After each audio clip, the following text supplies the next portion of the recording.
Баярлалаа. За яг одоо үндсэн хуулийнхаа үзэл санааг амлиулаад тодорхой тооны хүмүүсийг бид нар хууль тогтоомж заасны дагуу томилох энэ процесс явж тарнаа. Би нэгдүгээрт яг зөвхөн асуулт бол байхгүй, сонсгол дээр дөрөвнөр төвшчээс асуудаг асууцсан. Гол асуудал юу гэхээр сая Алт уугийг дарга хэлж байгаа л байгаа. Бид нар яг шүүхийн тухай хуулийг бас тодорхой цаг хугацаа өнгөрчлөө. Тэгэхээр энийг бас одоо болохгүй байгаа залтуудын ч юм уу эсвэл сайжруулах залтуудаа бас нэг дүгнээд сайжруулах ажлыг хийх хэрэгтэй. Энтэйгээ холбоотойгоор энэ сонгон шалгуулалтын процессыг ч гэсэн жоохон тодорхой болгоё гэдэг дээр бол ярьсан шүү. Энийг бас хууль зүйн байнгын орооны нийт гишүүдтэй бас сонирдуулж байгаа. Энийг хийж цаашдаа энэ шүүх эрх мэдлийн хүний нөөцийг сонгон шалгуулалт бас шударга явагдах юм байна гэдэг зүйл байгаа. Нэгдүгээрт. За хоёрдугаарт яг зүгээр энэ шүүхийн одоо захиргааны байгууллага шүүх эрхийн зөвд ажиллах хүмүүсүүдийг зөвхөн бид нэр эрх зүйч хуульч дээр бас хараад аж болохгүй байна гэдэг зүйлийг би зөвөр харж байна.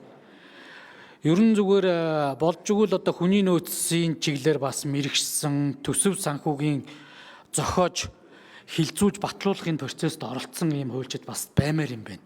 Одоо эсвэл эдийн засагч ч юм уу.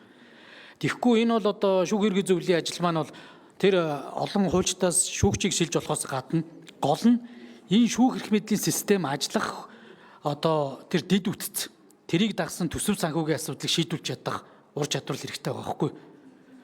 Гэтэл одоо яг зүгээр иймэрхүү одоо бас юмнууд бол ажиглагдаж байна.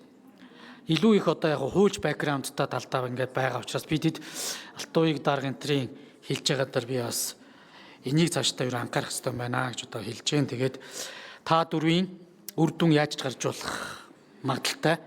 Тэгтээ бас иргэний зориг гаргасанд одоо өрчлөөд бас яг талархал баяр хүргэчээ. Ерөн бол одоо юу гэдэг заавал дэмжинэ гэсэн үг бас биш. Тэгтээ бас зарим зүйлүүд бол үнэхээр одоо нээлттэй сонсголын үед бас жоохон зохимжгүй мэдээлүүд орж ирсэн. Энийг илэн далангуй эртэл хэлэх хэрэгтэй байсан.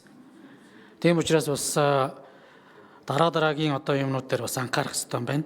За хоёрдугаартын шүүгч ус гишүүний сонгон шалгуулалт дээр усын дээд шүүхийн төлөөлөл орж ирж сонгон шалгуулалтын ажиллагаанд оролцсныг анхаарах хэрэгтэй. Судалгааны байгууллагын нэрээр усын дээд шүүх орж ирж эднүрийг шалгаруулсан шүү. Тэгэхээр ийм зүйл бол байж болохгүй гэдэг зүйлийг протокол үлдээмээр байна. За одоо